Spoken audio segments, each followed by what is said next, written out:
partir de agora a reunião está sendo gravada. A gente vai começar aqui o nosso terceiro encontro do evento, O Mito da Razão e os Pensadores do Desejo.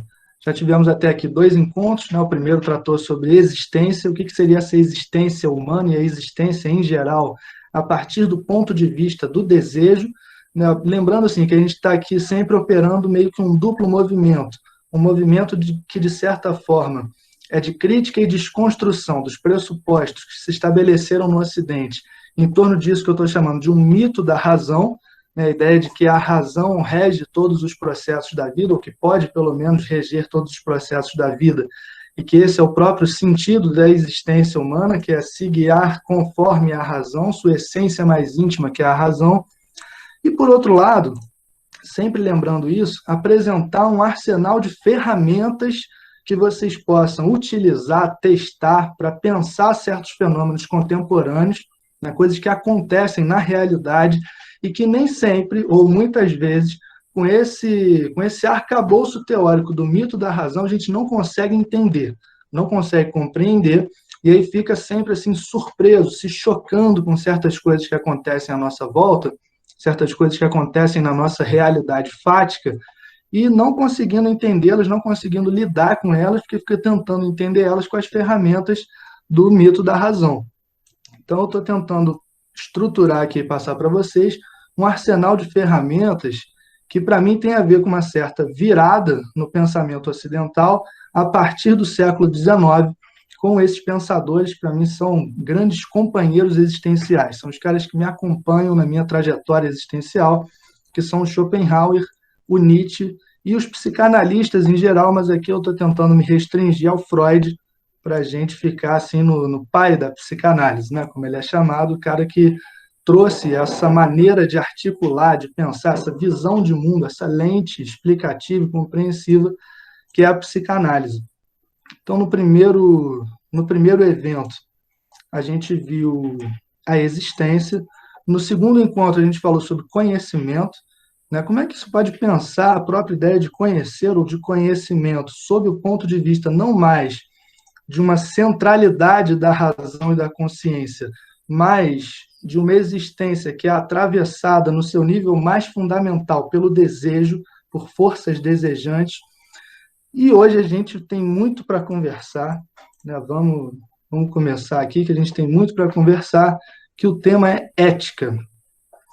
Antes de falar qualquer coisa sobre ética, eu gosto assim, de limpar um pouco o terreno, porque essa palavra é uma palavra muito maltratada pelo senso comum cotidianamente. Quando a gente fala em ética, em geral, a gente imagina, a gente pensa em algo que se tem, no sentido de que eu tenho ética, e a gente frequentemente acusa as pessoas de não terem ética, né? Fulano é antiético, em tal situação fulano foi antiético, tal comportamento é antiético, mas eu sou ético, fulano é ético. Eu queria já esclarecer, né, que filosoficamente, de acordo com o próprio termo ética, a própria palavra ética na sua raiz, que tem a ver com a filosofia, é impossível você pensá-la como algo que se é ou algo que se tem. Ninguém é ético ou não é ético, e ninguém tem ética ou não tem ética. Tanto assim, do ponto de vista da filosofia, da própria origem, da história da palavra ética, não existe um comportamento antiético. O que não significa, por outro lado, que todo comportamento seja ótimo, bacana, louvável, que a gente deve aplaudir todo tipo de comportamento, não significa também isso. Então, assim, pensando um pouco na história da palavra, ética surge nessa palavra ética, esse conceito ética, surge na Grécia Antiga, junto ali com as reflexões filosóficas, e ética significa simplesmente comportamento. Comportamento humano, maneira de ser, maneira de agir.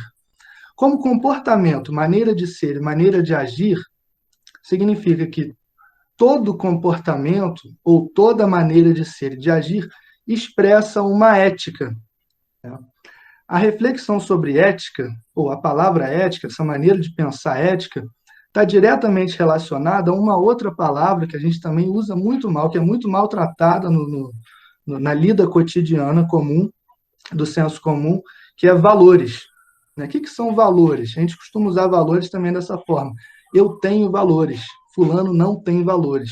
A gente vê assim na porta das empresas, às vezes, uma plaquinha dizendo ética, valores, missão, como se fosse algo transparente, né? O que é ética e o que são valores. Quando você me diz assim, eu tenho ética, eu tenho valores, se você não me diz quais são esses valores e, portanto, qual ética é essa, você não está me dizendo nada. Então, assim, valores, para a gente entender ética, acho que a gente tem que entender melhor o que são valores. Valores não é algo mágico, místico, metafísico, que se tem ou não se tem dentro de si, ou que está inscrito na própria ordem da natureza, ou que está inscrito no além do mundo, que a gente, como ser racional e consciente, tem como acessar dentro de nós, ou além do mundo, ou na própria inscrição da natureza. Né? Valores é simplesmente aquilo que vale mais, são avaliações que determinam o que vale mais na hora de estruturar e determinar o nosso comportamento. Isso são valores. E a gente, desde que nasce, começa a ser ensinado uma série de avaliações, uma série de valores sobre o que vale mais, e essa noção do que vale mais na vida, na existência, vai determinando o nosso comportamento e construindo para nós uma maneira de agir, uma maneira de ser e, portanto, um caráter e uma ética. Esses valores a gente aprende desde cedo, né, na primeira estrutura familiar que a gente frequenta, que já vai nos ensinar, com exemplos e palavras, uma série de avaliações sobre o que vale mais e o que vale menos na vida. Essa construção do rol de valores que regem o nosso comportamento tem tudo a ver com as artes e com as mídias às quais a gente tem acesso.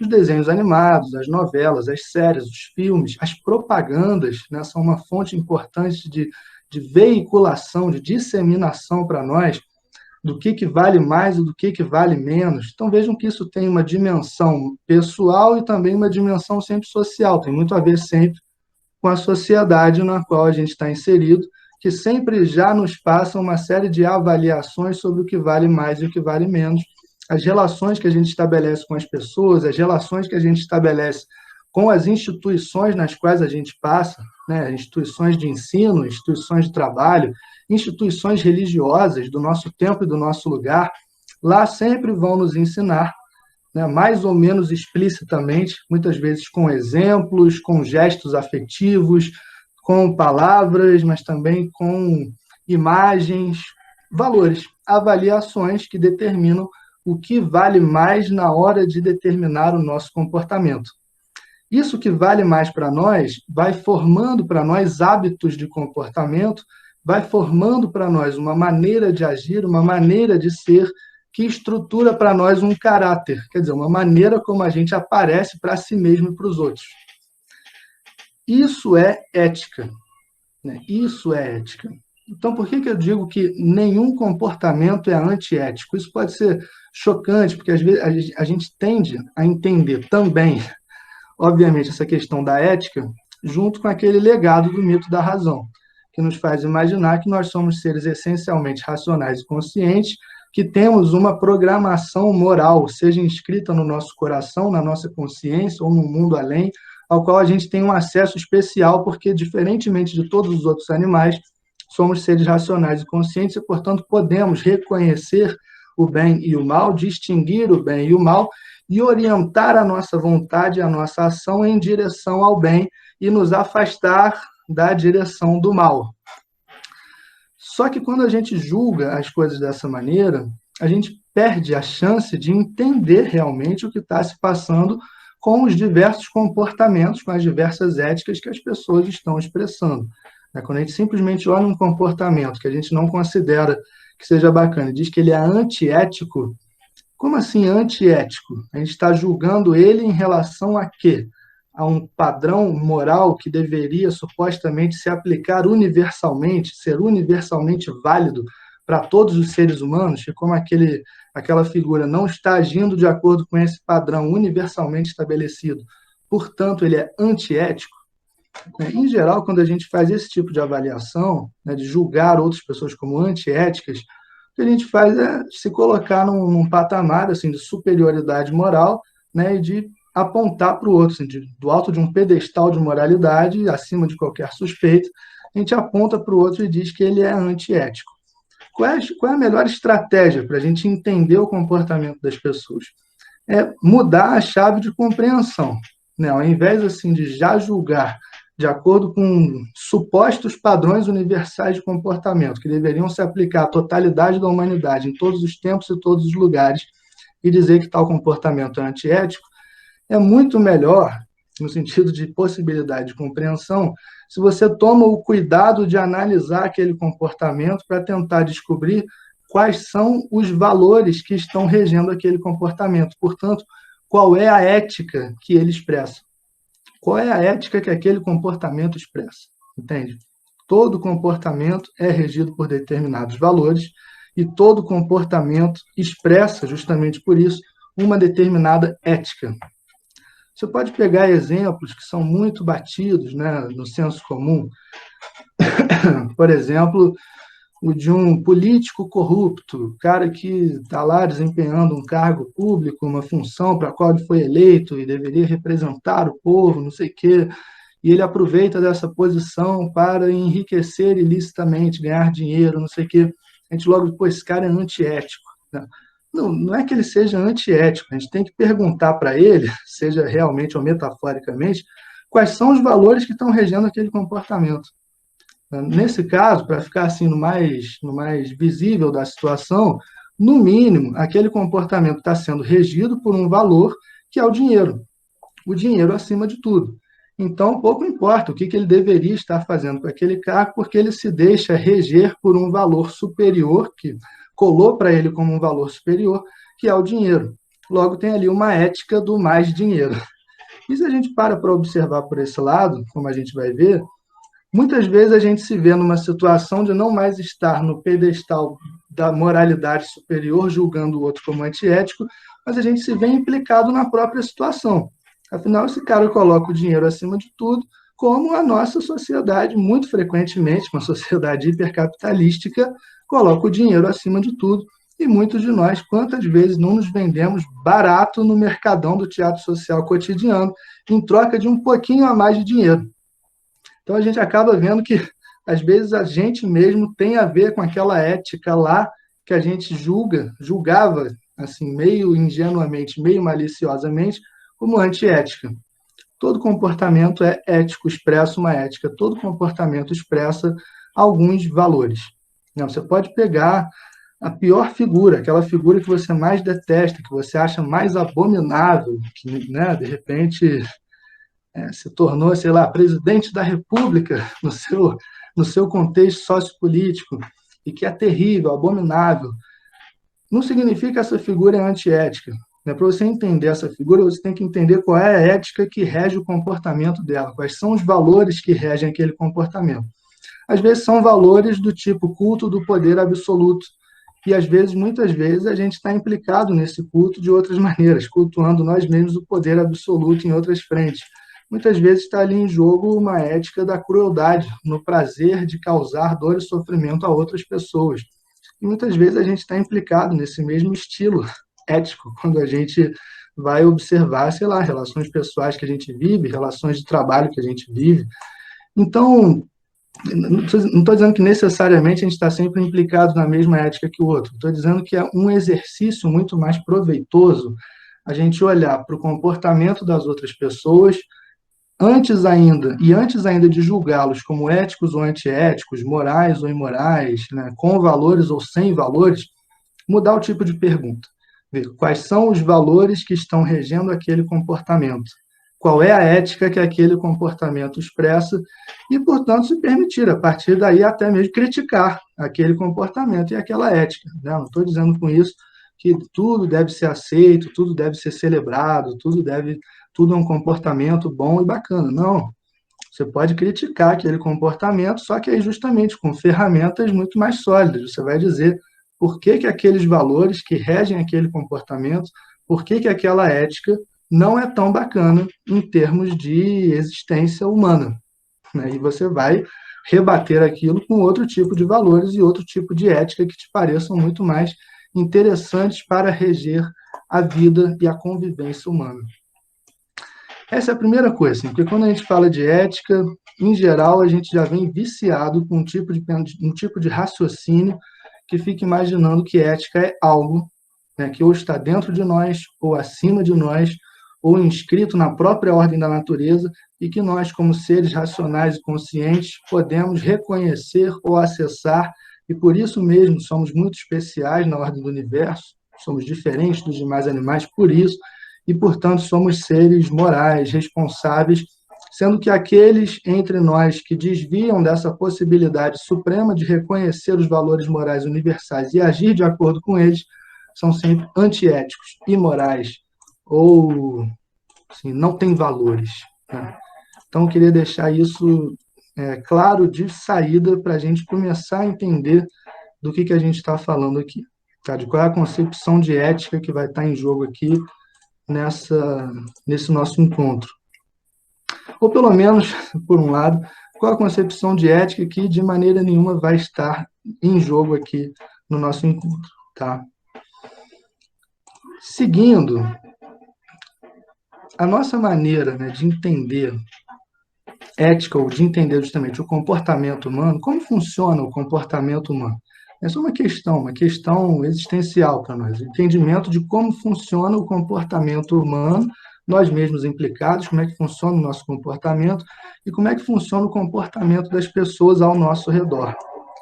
Seguindo aqui a tônica, né, do nosso evento, eu vejo com alguma clareza, né, me parece, pelo menos, de onde eu vejo, com alguma clareza, que a gente é muito viciado pela tradição, né, do mito da razão, que o mito da razão nos legou.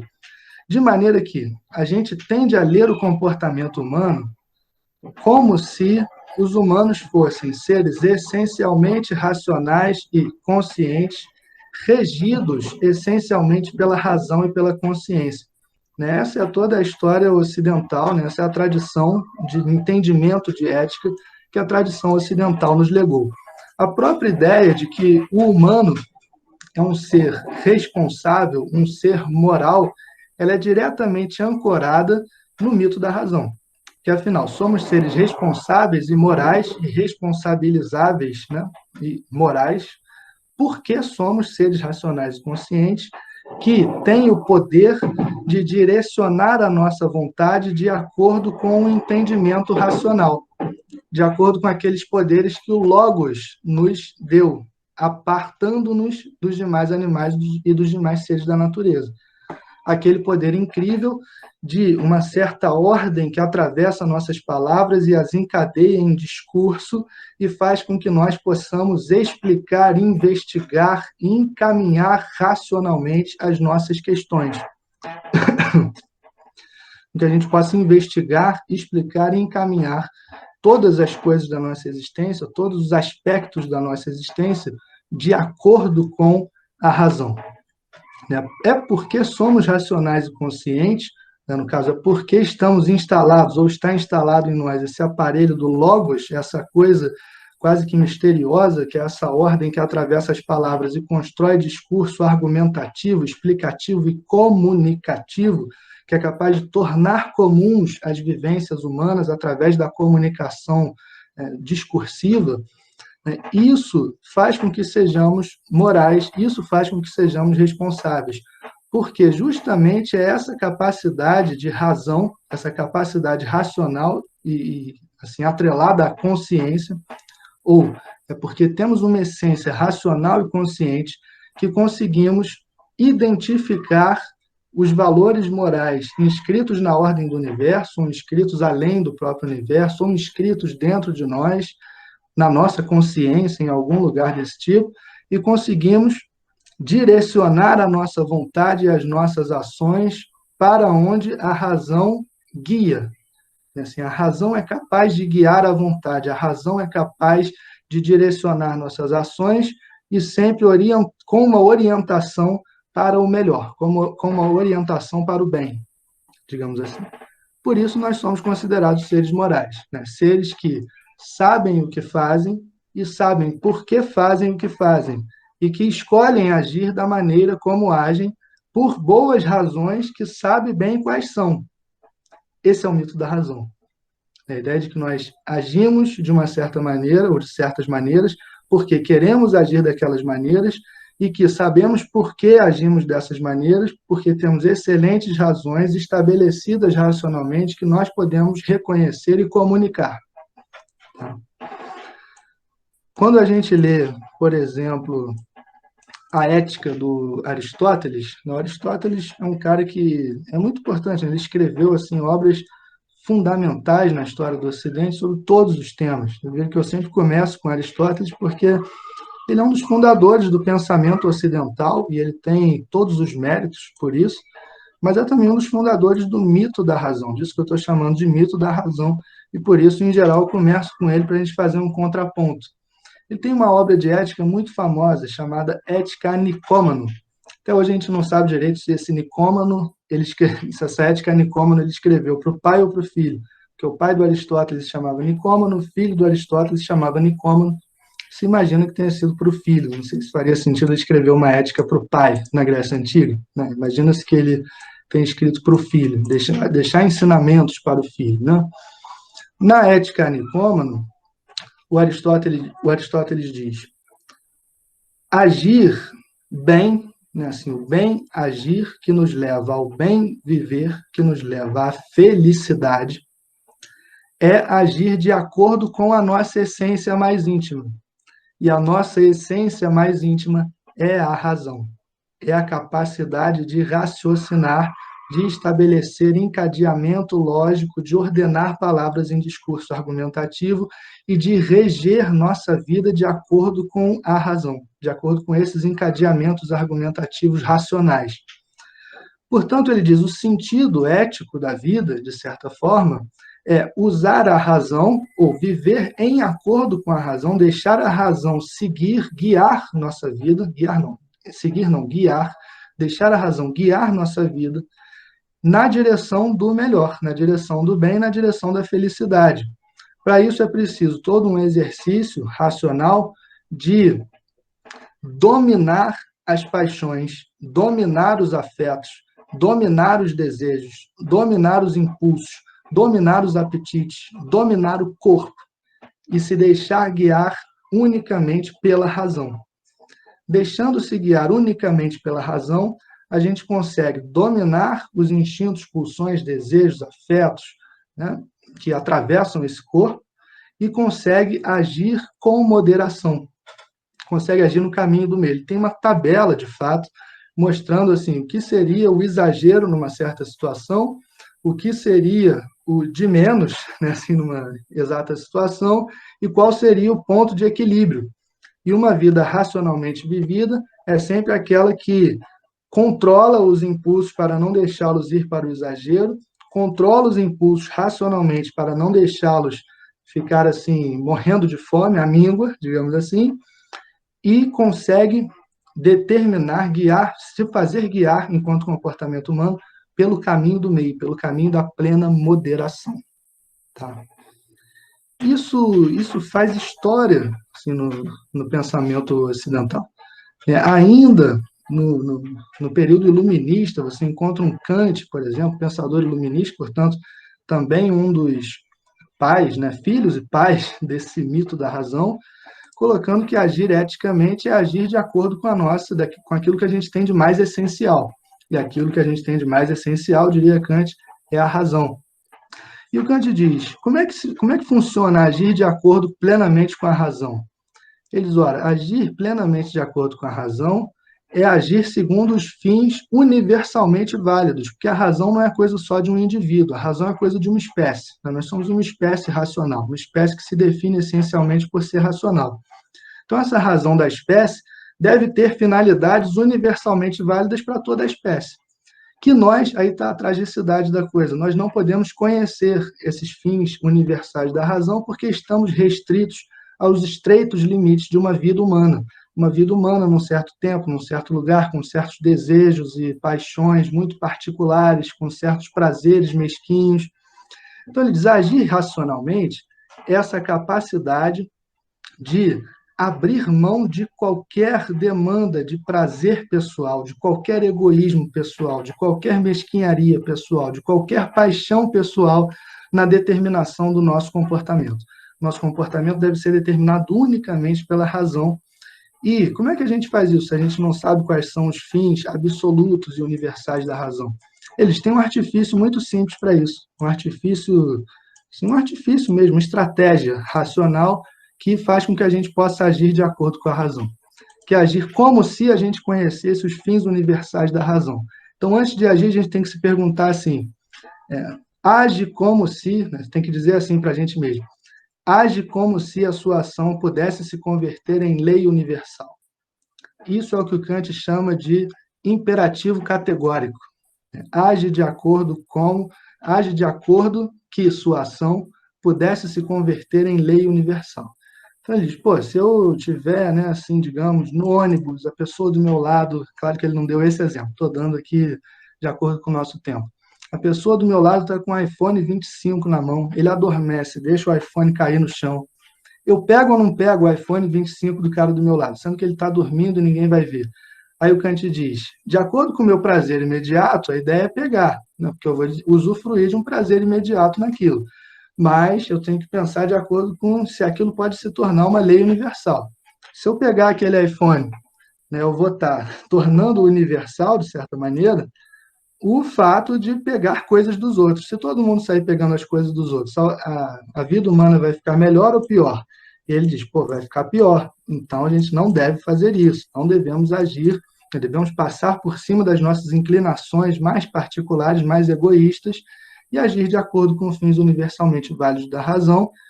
E o Kant chega até um extremo que é o seguinte, imagine que você está vivendo num regime ditatorial, um regime extremamente violento, que está perseguindo injustamente uma família, que você está abrigando essa família na sua casa e que bate um certo dia um guarda na sua porta. E aí te pergunta, você está abrigando uma família foragida do governo na sua casa?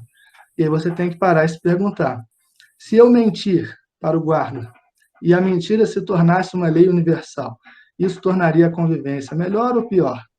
Logo, a decisão racional, de acordo com o seu dever mais íntimo, é entregar a família, tá? Não é mentir, porque você entregando, você está dizendo a verdade teria que se converter numa lei universal e estruturar perfeitamente a sociedade. Então, a ideia é não agir de acordo com as inclinações particulares e egoístas, com os desejos, com as paixões, nada. Agir de acordo puramente com o dever. É o dever que dá para nós o tom racional da nossa ação. Dever, é uma ética do dever, a ética do Kant.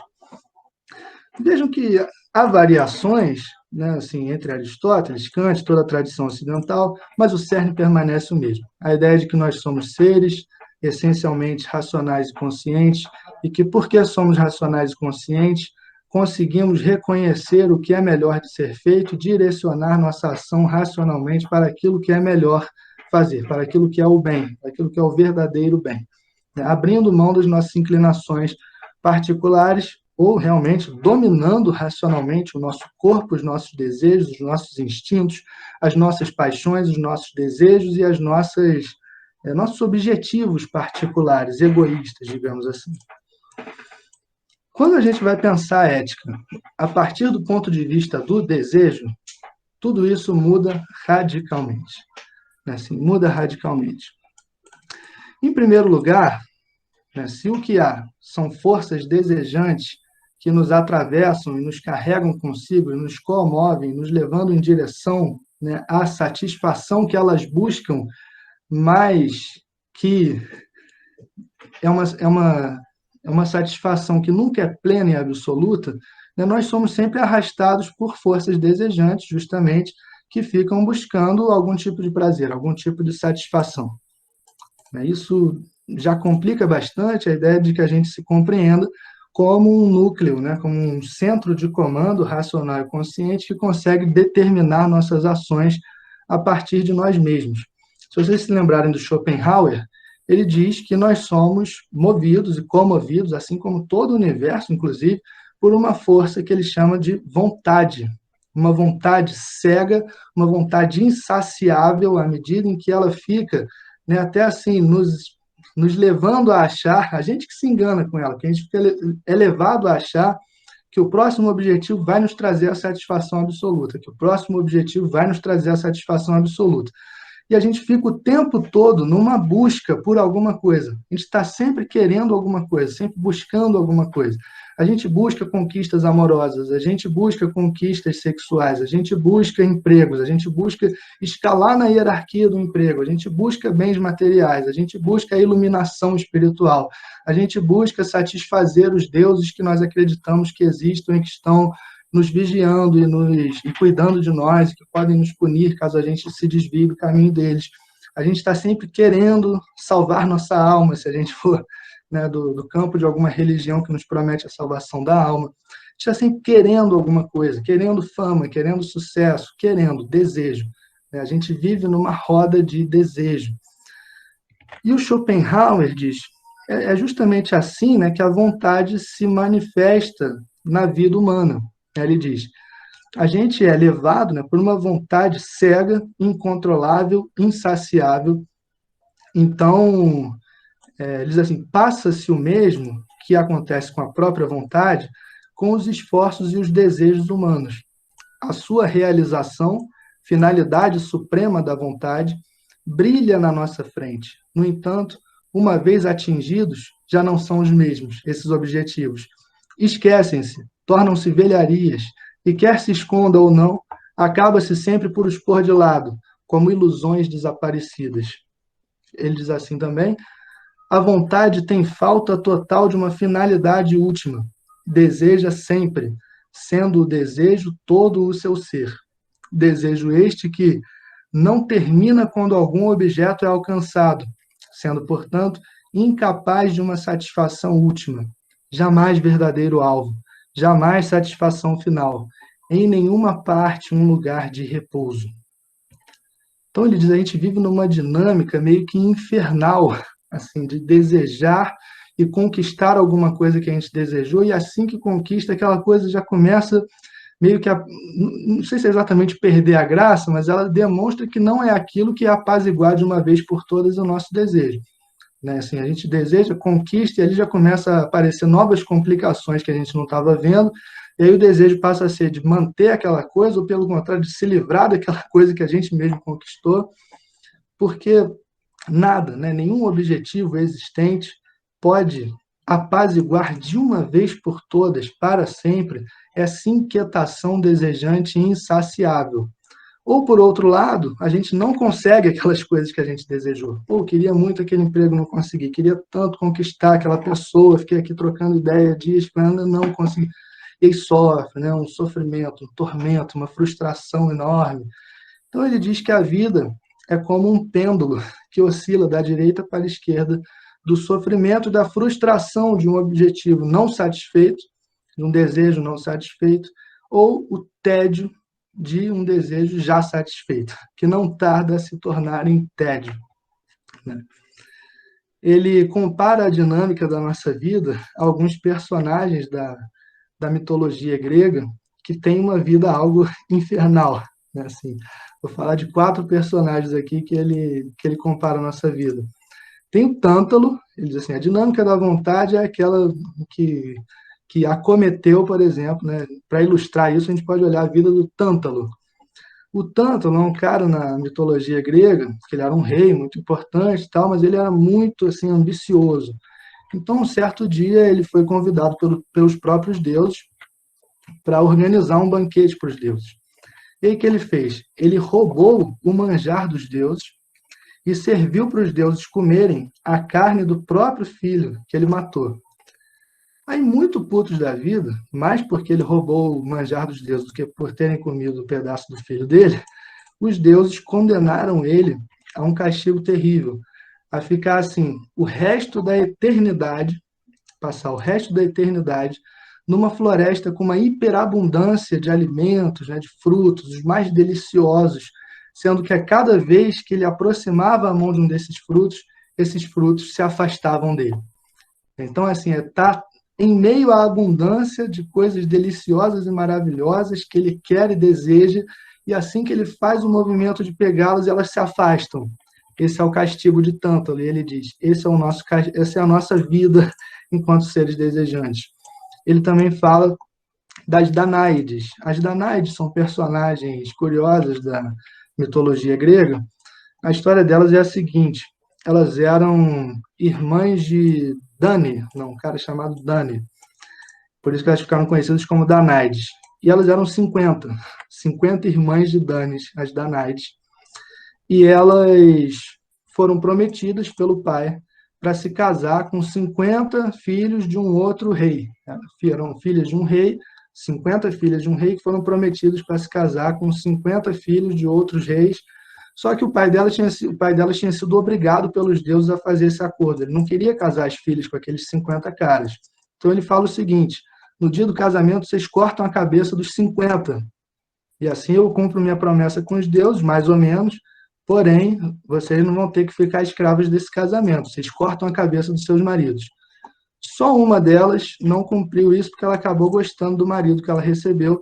As outras 49 cortaram a cabeça dos maridos, né, e atiraram as cabeças num lago, um grande lago, de onde surgiu a própria Hidra de Lerna, né, aquela coisa com um corpo de dragão e umas cabeças de cobre que tinha 49 cabeças e conforme você cortava uma, surgiam duas, que são justamente as cabeças dos maridos decapitados das Danaides.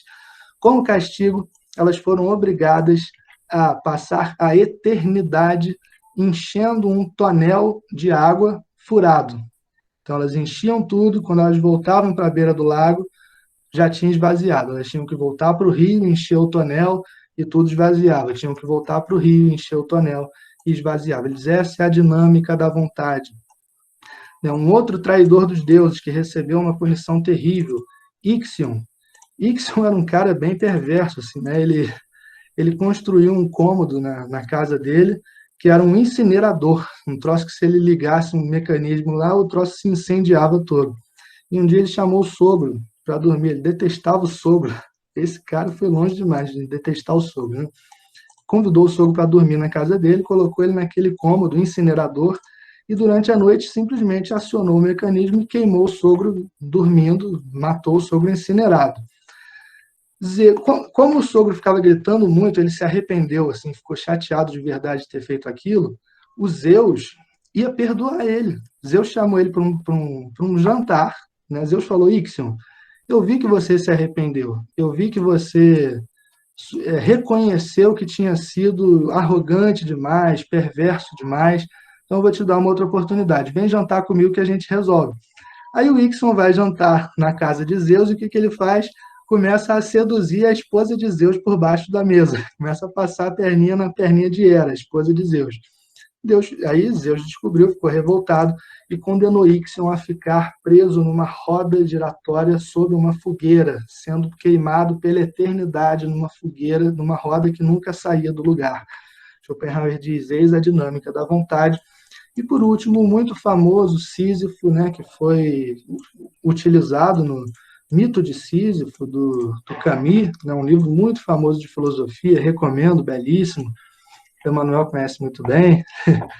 Mas Sísifo foi condenado a passar a eternidade rolando uma pedra morro acima, e quando ele chegava lá em cima, a pedra caía de novo, ele tinha que descer, rolar a pedra morro acima, e ela caía. É uma dinâmica repetitiva, infindável, daquilo que Schopenhauer diz, né? É o pêndulo da vontade. Um pêndulo que oscila eternamente da direita para a esquerda, de uma satisfação efêmera, que logo que a gente atinge se mostra meio que ilusória, não era bem aquilo que apaziguar a nossa vontade para sempre. Por outro lado, a frustração de um desejo insatisfeito, que causa uma dor enorme. Então, o Schopenhauer diz: tem só uma saída, né, para isso, e é uma saída temporária, também não é de uma vez por todas. Assim, quanto mais a gente consegue entender o mecanismo, que o mecanismo é assim, entender o quadro total da existência, e às vezes tem experiências estéticas que nos abrem para esse conhecimento, né, um conhecimento meio que imediato, intuitivo, estético. Ele diz: a música é muito bom para isso. Às vezes a gente está ouvindo uma música que a gente gosta muito e ela toca a gente muito profundamente, a gente esquece quem a gente é, o que a gente está fazendo aqui. Parece que por um momento a gente se deixa carregar inteiramente por aquela experiência afetiva, estética da música, e já não está mais no jogo de correr atrás das coisas, de querer uma coisa, desejar, de ficar lamentando, sofrendo porque eu não consegui um trequinho qualquer.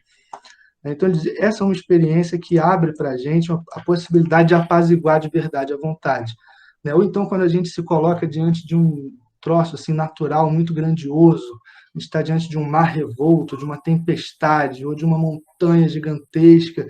A gente se sente tão pequeno, a gente se compreende, se vê tão pequeno na ordem universal, que aí meio que para por um momento, pelo menos, de fazer sentido, todo esse corre-corre atrás de objetivos e objetos.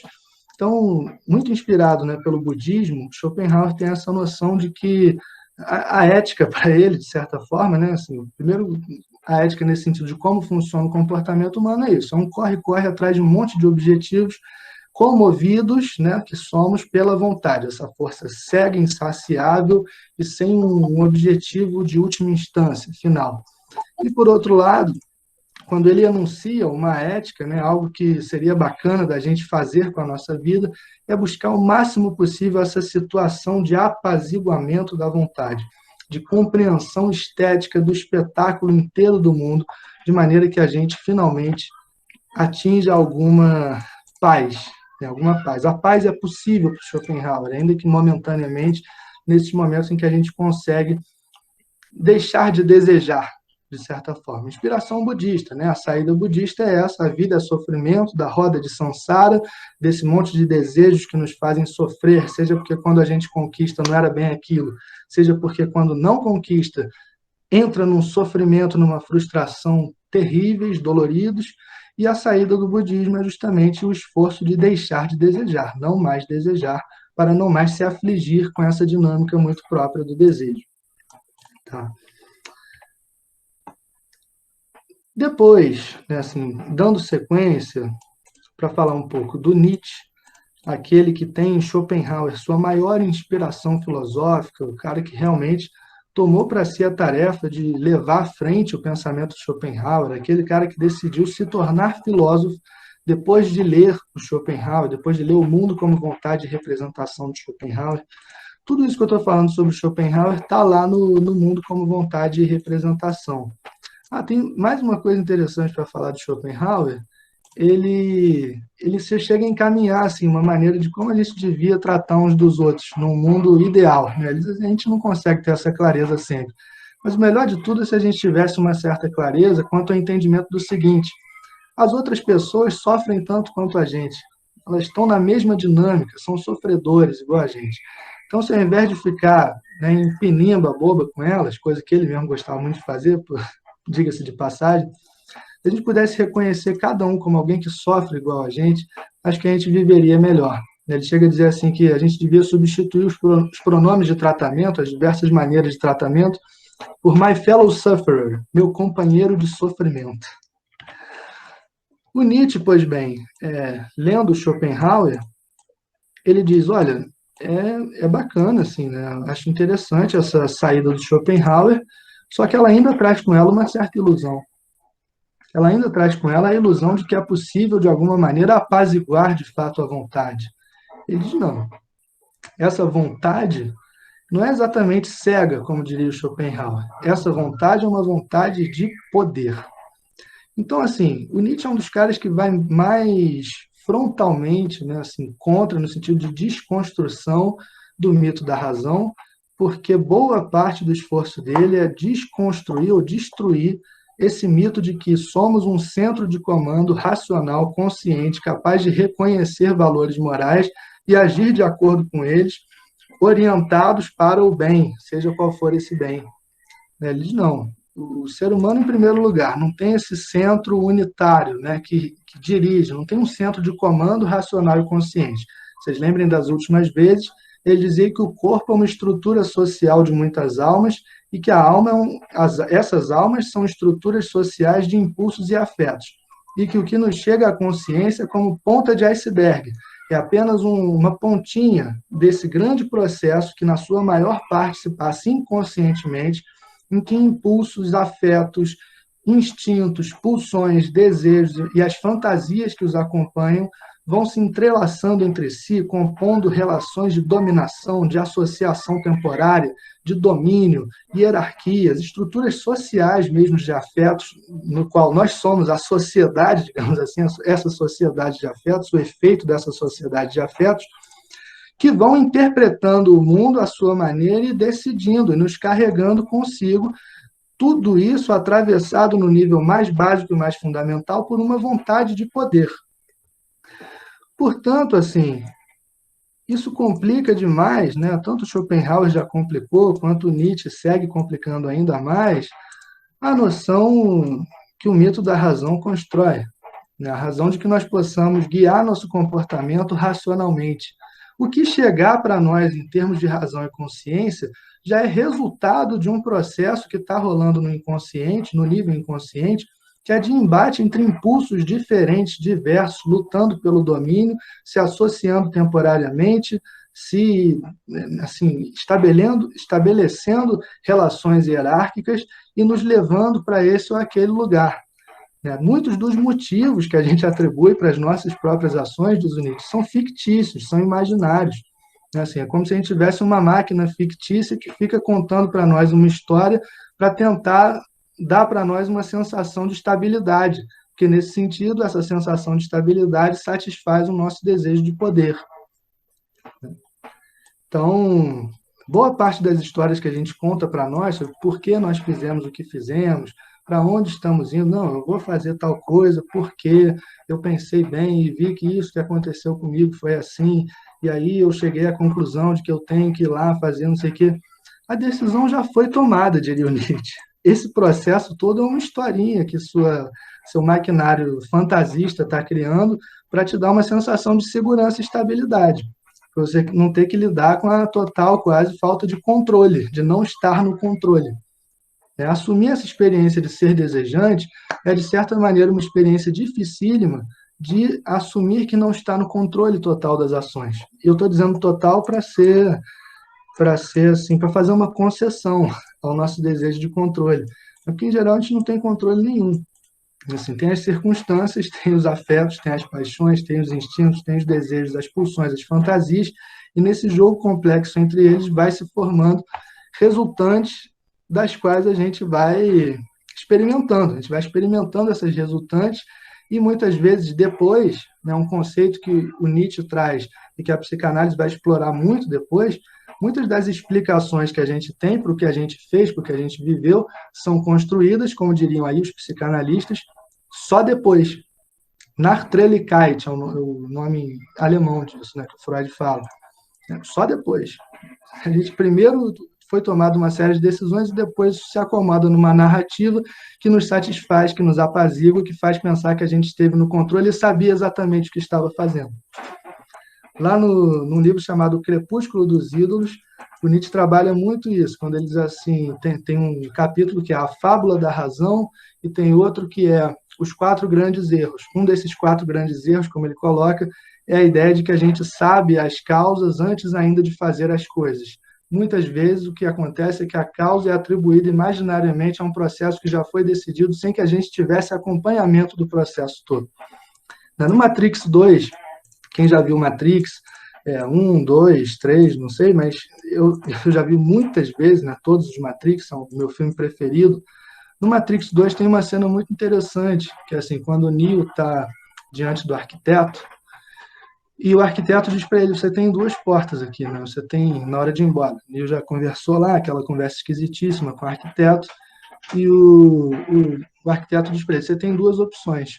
Por aqui você salva a humanidade, acaba com a guerra com as máquinas, por aqui você salva a Trinity, que é a sua amada, que está morrendo nesse exato momento, né? Ele fala isso.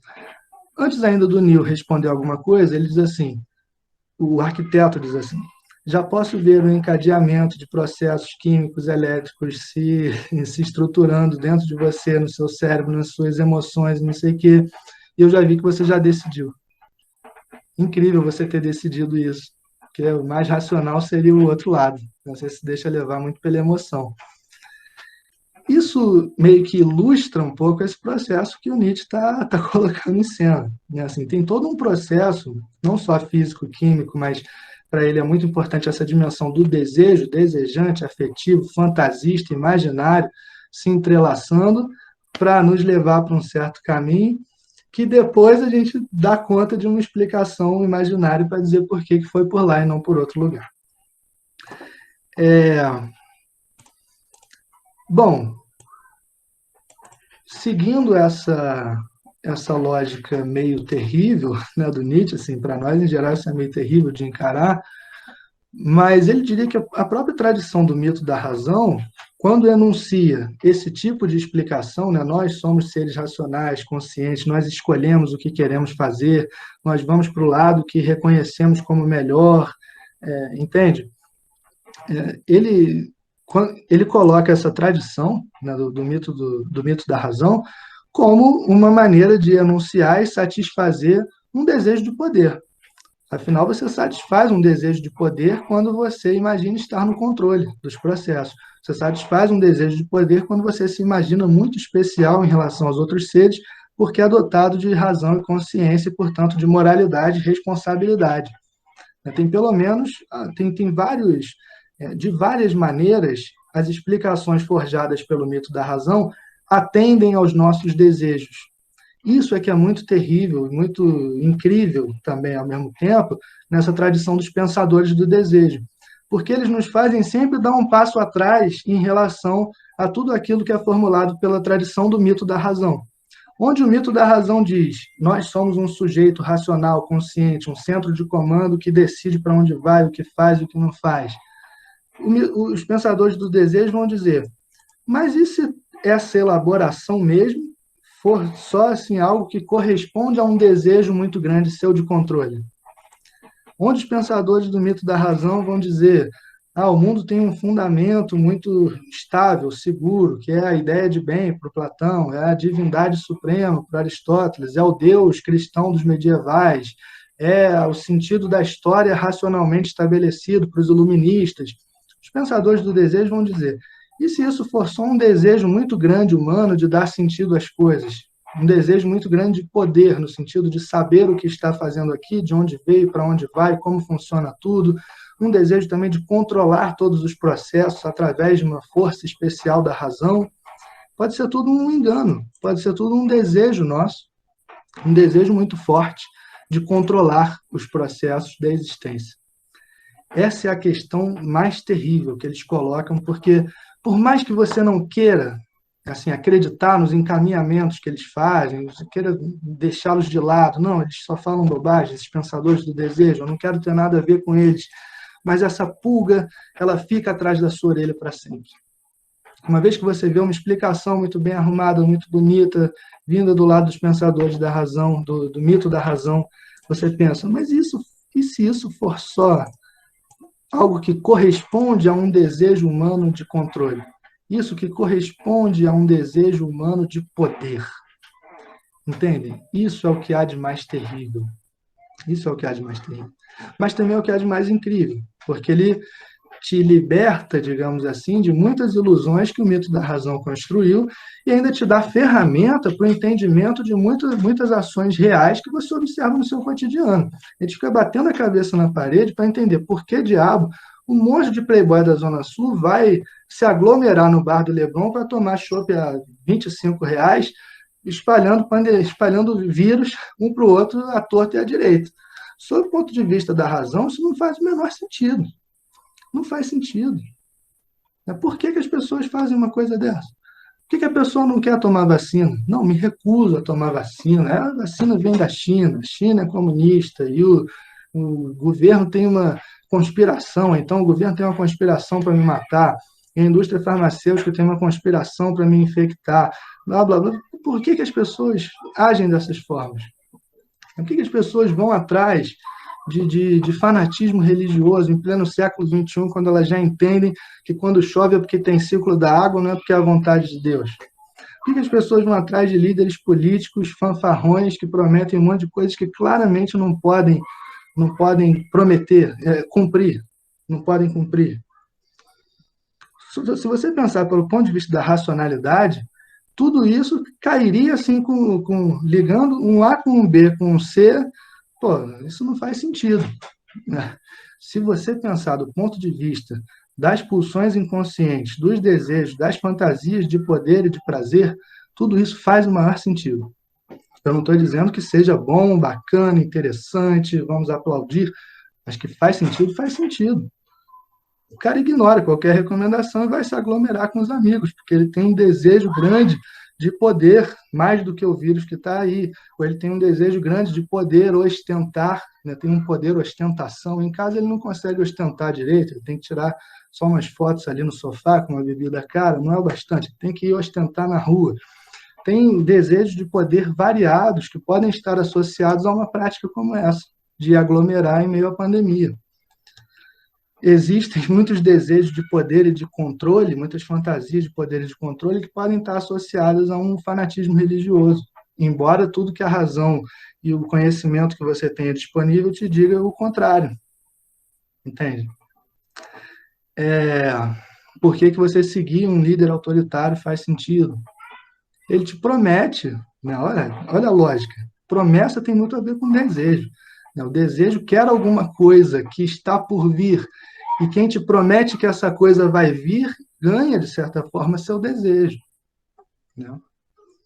A razão não, a razão iria analisar aquele discurso. Esse discurso não segue a lógica, que ele diz isso deveria corresponder àquilo, mas ele faz isso corresponder àquilo outro. Então não fez sentido, descarto, desligo a televisão, não voto, não vou atrás, não defendo, não visto camisa, não compro boné.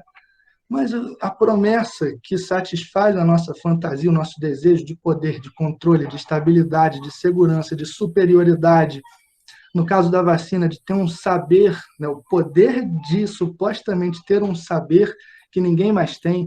Não, a mídia mente, a ciência mente, os fulanos da universidade mentem, mas eu sei que a vacina é prejudicial, eu tenho esse poder. Então você começa a entender. O que não quer dizer que você comece a gostar muito mais, você começa a entender certos processos do mundo que com a outra ferramenta você não entendia, entende? Por isso estou dizendo, é ferramenta, né? Não precisa também acreditar, não vai acreditar na ferramenta, mas usa um pouco a ferramenta e vê onde que ela funciona e onde que ela não funciona, e onde que ela te ajuda a entender e onde que ela não te ajuda a entender. Eu estou vendo algumas perguntas aqui e eu vou entrar em todas elas, mas eu vou só passar para o Freud antes, né, da gente continuar, porque ele tem uma contribuição muito importante, assim, também que ajuda muito a gente a entender uma série de processos, né, nesse campo da ética ou do agir humano. Por que as pessoas fazem o que fazem como as pessoas agem. Né? O Freud é um cara importante para esse entendimento. O Freud diz assim, naquele livro que eu até mandei para vocês, que é o Mal-Estar na Civilização, é o livro, para mim, dos melhores livros assim, né, do Freud, se não o melhor. É muito incrível, é um best-seller, é um livro mesmo fantástico, né, do Freud. E ele começa assim, se perguntando qual é o sentido da vida humana, né, qual é o objetivo da vida humana. Ele diz, os humanos se esforçam para obter a felicidade, algo que o próprio Aristóteles já tinha dito lá na Ética Nicômaco, algo que a tradição posterior do mito da razão não se oporia, justamente, né? Talvez. Mas ele diz assim, os humanos esforçam-se para obter a felicidade, querem ser felizes e assim permanecer. Essa empresa apresenta dois aspectos, uma meta positiva e uma meta negativa. Por um lado, visa uma ausência de sofrimento e de desprazer. Por outro, a experiência de intensos sentimentos de prazer. Em seu sentido mais restrito, a palavra felicidade só se relaciona a estes últimos. Como vemos, o que decide o propósito da vida é o princípio do prazer. Esse princípio domina o funcionamento do aparelho psíquico desde o início. Não pode haver dúvida sobre sua eficácia, ainda que o seu programa se encontre em desacordo com o mundo inteiro, tanto o macrocosmo quanto com o microcosmo. Não há possibilidade alguma de ele ser executado. Todas as normas do universo lhe são contrárias. Então, veja, o que ele diz assim, nós buscamos a felicidade, mas isso que a gente chama de felicidade é prazer, porque tem um negócio funcionando nessa máquina psíquica, que é a busca de prazer. Ela quer mais prazer e quer evitar o desprazer, entende? E essa felicidade, no limite, né, isso que a gente chama de felicidade plena, ser feliz, isso que estampa as capas de tantos livros de autoajuda no nosso top 10, né? Seja feliz, 10 passos para ser feliz, não sei quanto, seja feliz em 6 meses, tem também. Mas isso é impossível, né? Essa felicidade plena e absoluta, se a gente pensar lá como o Schopenhauer vinha anunciando, como você é forçado a encarar quando você pensa pelo lado do desejo, a felicidade absoluta é impossível, que não quer dizer que a gente não possa ter muitas alegrias, muitos prazeres, muitas coisas muito interessantes. Se você pensar na dinâmica de um pêndulo, ele tem extremos e ele tem muita coisa no meio, né? Não é aqui, aqui. O pêndulo ele vem daqui para cá e vem daqui para cá. Tem muita alegria e sofrimento no meio desse pêndulo entre os extremos que são a insaciedade, a frustração, ou a saciedade, o tédio que vem de um desejo já satisfeito. Mas agora, a felicidade absoluta, já diz o Freud de cara, não tem. Assim, ele diz assim, o programa de tornar-se feliz, que o princípio do prazer nos impõe, não pode ser realizado. Contudo, não devemos, na verdade, não podemos abandonar nossos esforços de aproximá-lo da consecução, de uma maneira ou de outra. Caminhos muito diferentes podem ser tomados nessa direção, e podemos conceder prioridades quer ao aspecto positivo do objetivo, obter prazer, quer ao negativo, evitar o desprazer. Nenhum desses caminhos leva a tudo o que desejamos. Tem uma ética aí enunciada com esses pensadores do desejo, que é uma ética do deparar-se com a verdade, de certa forma, enunciada para nós que somos movidos pelo desejo, de que a felicidade absoluta, a satisfação absoluta, é da ordem do impossível. E o que muito da tradição, do mito da razão e as tradições religiosas, que tem algo a ver com ela também, com essa tradição do mito da razão, ficam nos prometendo, de certa maneira, é a felicidade absoluta, é a satisfação absoluta. Se você guiar a sua vida pela razão, você vai ser feliz. Se você guiar a sua vida pelo dever racional, um dia a totalidade da humanidade vai ser feliz por sua causa, você vai ter participado disso. Como diria o Kant, o primeiro exemplo diz respeito a Aristóteles, o segundo ao Kant. Existe, né? Se você cumprir todos os mandamentos da divindade nesse plano, no outro plano, na outra vida, no mundo além, você vai ser plenamente feliz e absolutamente feliz. Quando você pensa do ponto de vista do desejo, essas coisas tendem a se revelar como ilusões.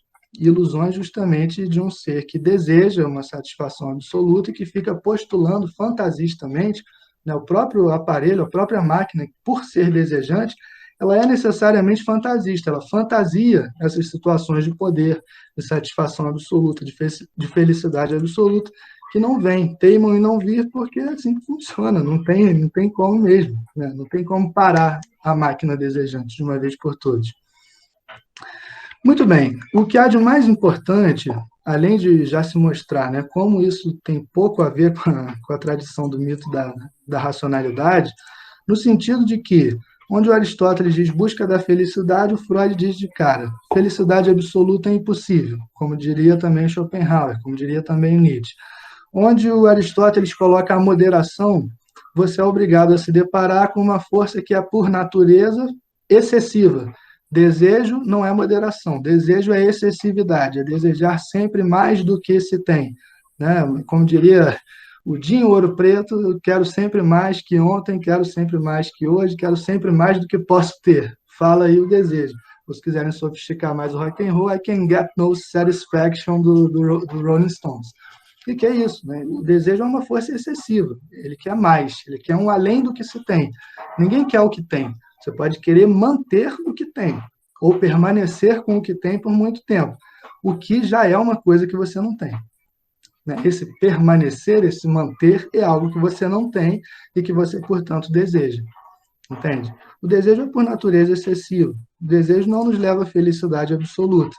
O desejo não tem, portanto, essa coisa da moderação.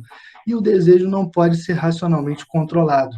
Porque é ele que está não é no controle, né? Porque ele não tem essa coisa do controle, mas é ele que é a força que tem primazia mesmo sobre os processos da razão e da consciência. Vejam como complica a tradição do mito da razão.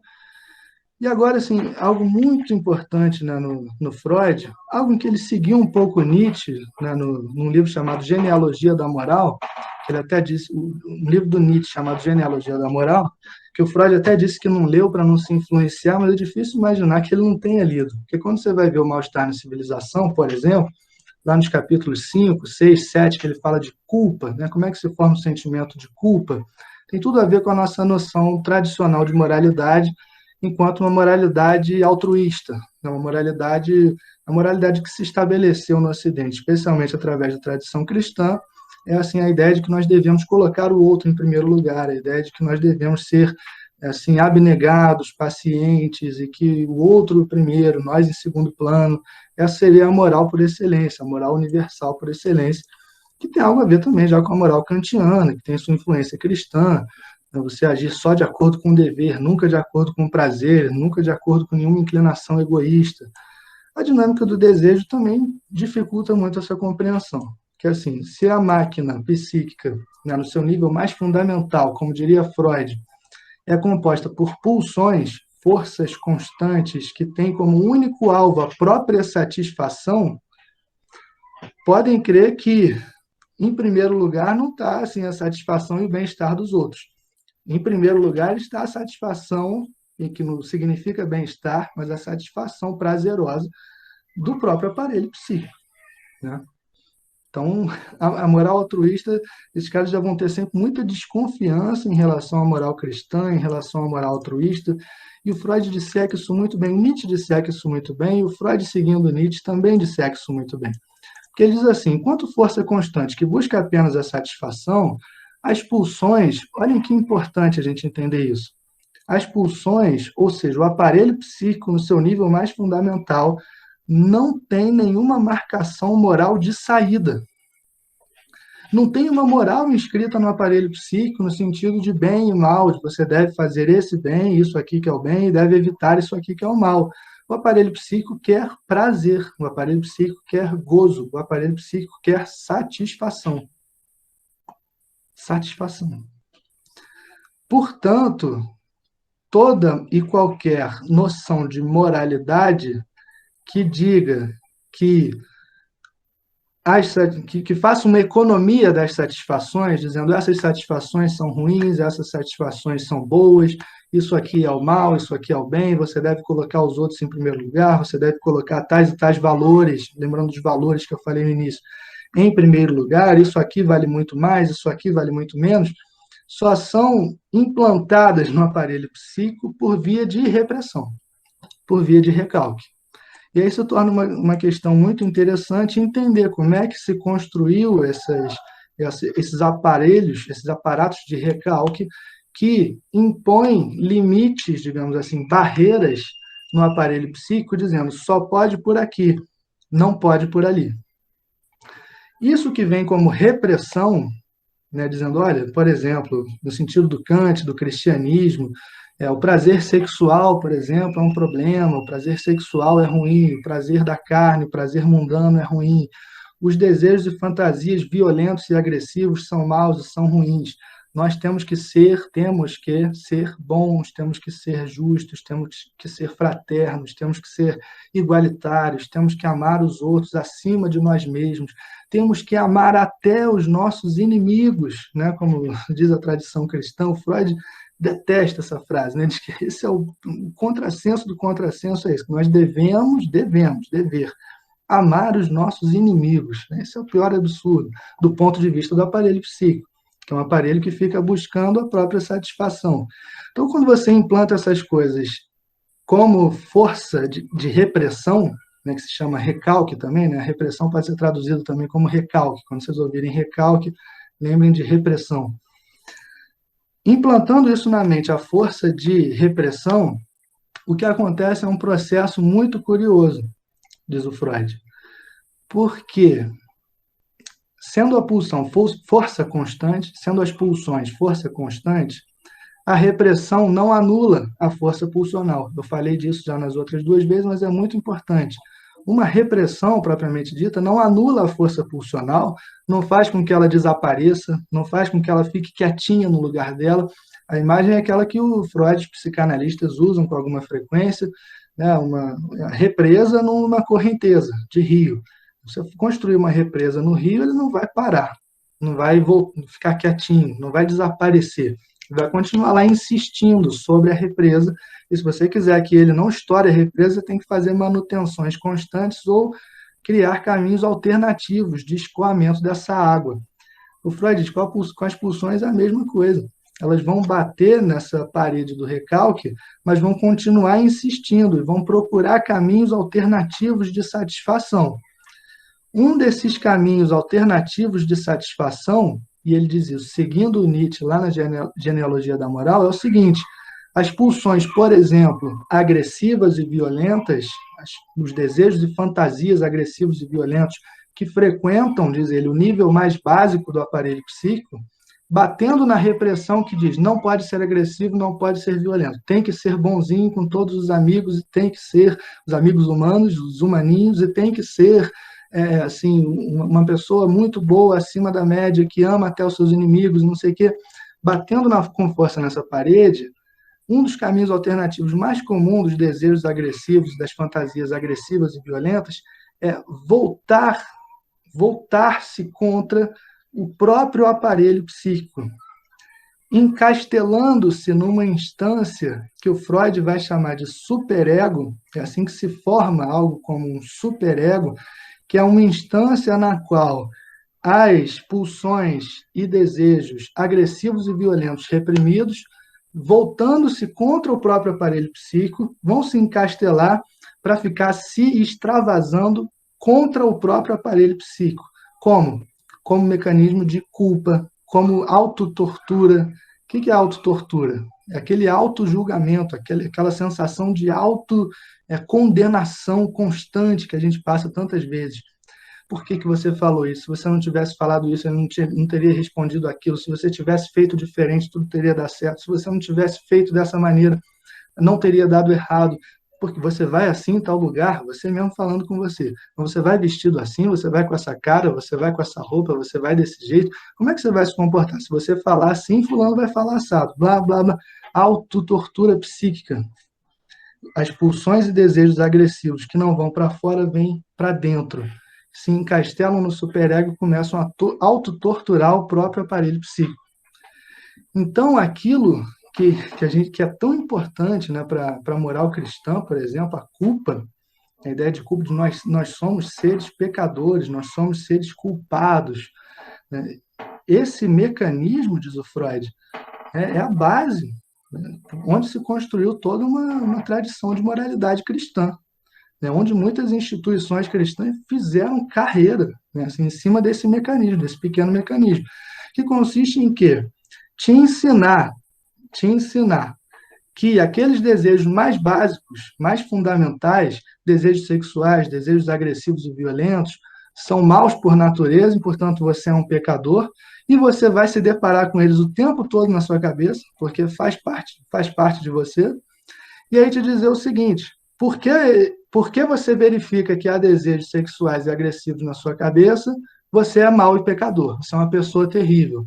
Mas eu tenho remédio. A mesma instituição que determinou que você é pecador, ela diz, mas eu tenho remédio. E o remédio é a culpa e a autopenitência necessárias para atingir a salvação e a purificação de um ser que é pecador. Logo, ela usa, ao mesmo tempo, a repressão. Na repressão, a coisa volta-se contra você e se transforma em mecanismo de autotortura psíquica, virando culpa, autorrecriminação, autojulgamento, que nada tem a ver, não confundam isso, nada tem a ver com uma moralidade inscrita na ordem do universo.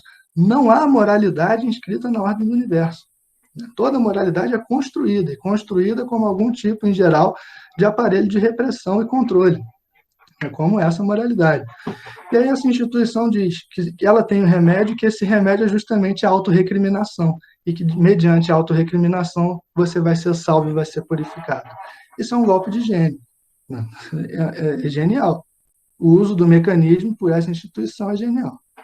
E o Freud aponta isso. vai dizer, e a gente fica assim, servo, né, desse tipo de mecanismo, porque a gente vem passando por milênios de uma educação que é feita com base no desconhecimento de si e na repressão. Logo, vivemos torturados pela culpa, pela autopenitência, pelo autocastigo. Porque ele diz assim, isso é muito legal quando ele fala isso. Ele fala, de onde vem a culpa? Em geral, a gente pensa assim, pô, a culpa está ligada a ter feito algo ruim.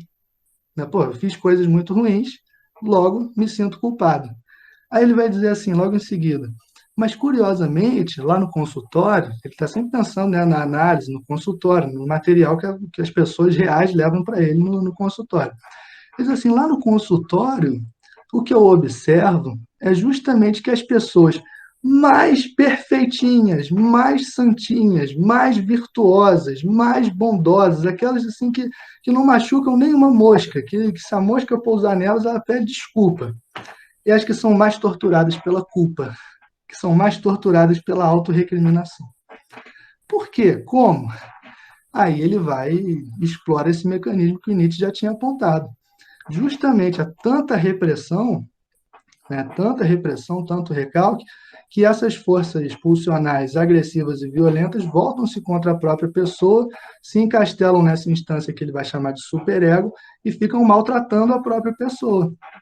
Enquanto ele diz é muito comum, nada disso que ele fala é uma regra universal, só diz assim, é muito comum. É muito comum que pessoas que sejam realmente mais agressivas, violentas no dia a dia, não sejam tão acometidas por esse mecanismo autotorturante da culpa. O que não quer dizer que elas vivem uma vida fantástica, porque é aquilo. Já encaminhando aqui para o nosso final, né, é muito importante, quando a gente fala do Nietzsche, do Freud, desse tipo de mecanismo, há toda uma mística assim, socialmente construída de que uma vez que a gente sacou esse tipo de mecanismo com o Nietzsche, com o Freud, ou eles próprios, sei lá, a gente vai sair fazendo tudo que dá na telha. Então, a lógica dos caras é dar vazão aos impulsos sexuais, aos impulsos agressivos, de uma forma totalmente livre, totalmente, né, sem nenhuma amarra, sem. Não, isso seria um outro tipo de fantasia. Né? Lembrem que o Freud diz que a gente pode variar o tipo de investimento, né? Assim, na obtenção de prazer ou na evitação de desprazer. Mas nenhum caminho vai trazer para nós a felicidade absoluta. Esse caminho de dar vazão livremente, se é que ele existe, porque em geral não existe, né? A gente já está sempre submetido a algumas limitações até anatômicas do corpo, de condições físico-químicas às quais respondemos querendo ou não, mas digamos assim, façamos essa ficção de sair dando vazão livremente aos nossos desejos de poder, de agressividade, sexuais, não sei o quê, o que acontece é que as circunstâncias da realidade vão contra-atacar. As circunstâncias da realidade vão cobrar um preço e vão assim impor algum tipo de sofrimento para a gente, não advindo provavelmente desse mecanismo do superego e da culpa, mas advindo do choque, justamente com a própria realidade.